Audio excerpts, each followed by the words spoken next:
Good night, PNC. Welcome to this week's episode of the Ripot Show. Each week we're going to profile some of the stories that you sent in through Facebook and WhatsApp. Let's have a look now at some of those stories for this week. Reporter Brandon Kuvia sent in these images of the board and management of Eda Ranu addressing the employee population of Eda Ranu on Friday 9 March on the issue of the government's decision to merge Eda Ranu and PNG Water. Mr. Kuvia said the bulldozing decision of the government to merge what he claimed was an underperforming entity with a reputable company like Eda Ranu has not been received in good spirits, particularly by the Eda Ranu workforce. According to Kuvia, in the next few days, the water supply services to the city of Port Moresby will most likely be disrupted. The employees of Eda Ranu strongly disapproved the governor's move and voiced their concerns in comparison to experiences of National Airports Corporation and PNG Ports, which left many losing jobs and service entitlements and other benefits. Workers at Eda Ranu strongly emphasized that strike or protest is imminent and the best option to take is total shutdown of water supply service to the city to get government to come down and explain. Mr. Kuvia said city residents should be aware of what will happen in the next few days once talks are not favorable. He reported that residents should be advised of the developments.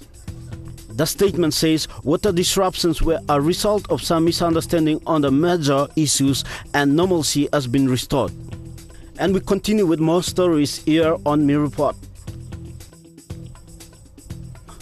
Ripota Aileen Baretta reported on March 15 about a food shortage endemic in Kikori Delta following the murky state of the Kikori recently.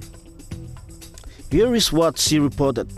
The current murky state of the waterways in the Kikori Delta of Gal Province is now causing food shortages in over 50 villages.